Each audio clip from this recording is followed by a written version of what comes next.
जी हां दोस्तों, जासूसी कांड की जांच से भाग खड़े हुए पीएम मोदी। सुप्रीम कोर्ट में मोदी सरकार ने कहा हमने नहीं कराई किसी की जासूसी। सरकार ने कोर्ट में बोला सफेद झूठ। जांच से भाग रहे पीएम मोदी।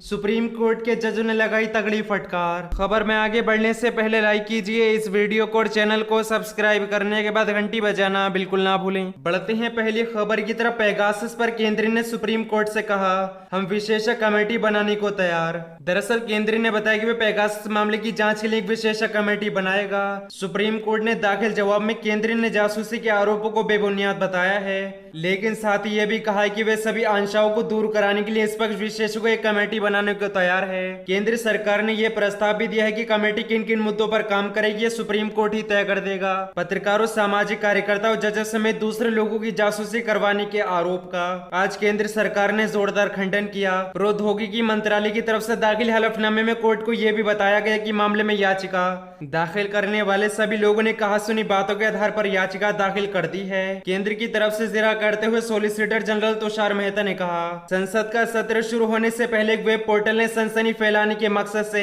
इस तरह की खबरें प्रकाशित की। बाद में विपक्ष ने उस पर हंगामा खड़ा कर दिया, जबकि इन आरोपों का असल में कोई आधार नहीं है। तुषार मेहता ने chief justice NV Raman, justice Suryakant और अनिरुद्ध बोस की बेंच से कहा संसद में सूचना प्रौद्योगिकी मंत्री स्पष्ट बयान दे चुके हैं, ऐसी कोई जासूसी नहीं। पेगासस को बनाने वाले एनएसयू ग्रुप ने भी कहा है कि उसने भारत में अपना स्पाईवेयर नहीं बेचा, उसके ग्राहक मुख्य रूप से पश्चिमी देशों में हैं। ऐसे में ये समझना मुश्किल है कि याचिकाकर्ता क्या चाहते हैं। मेहता ने आगे कहा फिर भी सरकार अपनी अच्छी मंशा पर परिचय देते हुए निष्पक्ष तकनीकी विशेषज्ञों को एक कमेटी बनाना चाहती है। अगर लोगों को सच जानने की इच्छा है तो ये एक उचित कदम है, लेकिन अगर मकसद सिर्फ सनसनी फैलाना तो फिर कुछ नहीं किया जा सकता। याचिकाकर्ता की तरफ से वरिष्ठ वकीलों कपिल सिब्बल, श्याम दीवान, राकेश द्विवेदी, दिनेश त्रिवेदी और मीनाक्षी अरोड़ा ने सरकार के हलफनामे को नाकाफी बताया। मुख्य दलीलें सिब्बल ने रखी। उन्होंने कहा सरकार को स्पष्ट रूप से बताना था कि उसने पेगासस स्पाईवेयर खरीदा या नहीं, इसका इस्तेमाल किया या नहीं। ये बात शपथ पत्र लिखकर देने के बजाय सरकार ने सिर्फ आरोपों का खंडन कर दिया है। 2019 में सरकार ने खुद माना था कि पेगासस के चलते भारत के कुछ व्हाट्सएप यूजर्स की निजता प्रभावित होने की आशंका है। आज याचिकाओं को ही बेबुनियाद कैसे कह सकते हैं? सभी बातों को विस्तार से बताने की बजाय सिर्फ 2 पन्नों का जवाब दाखिल कर दिया गया है। कोर्ट सरकार को विस्तृत जवाब दाखिल करने को कहे।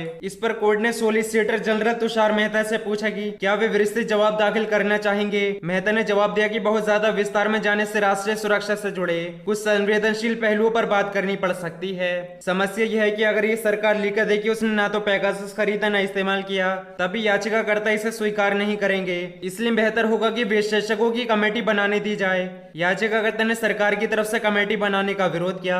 उन्होंने कहा कि जब आरोप सरकार पर है तो उसे ही जांच का जिम्मा कैसे सौंप सकते हैं। वरिष्ठ वकील राकेश द्विवेदी ने कहा अगर कोई कमेटी बननी भी है तो वे सरकार की बजाय कोर्ट को रिपोर्ट दे, कमेटी में निष्पक्ष लोगों को रखा जाए। चीफ जस्टिस ने कहा यह देखने की जरूरत है कि कमेटी क्या काम करेगी, उससे क्या अधिकार मिलेंगे। सॉलिसिटर जनरल ने जवाब में कहा कि कोर्ट इस बात को तय कर दे, सरकार को कोई आपत्ति नहीं। इसके बाद कोर्ट ने कल कुछ और वकीलों की दलील सुनने के बाद कहते हुए सुनवाई स्थगित कर दी। मंगलवार को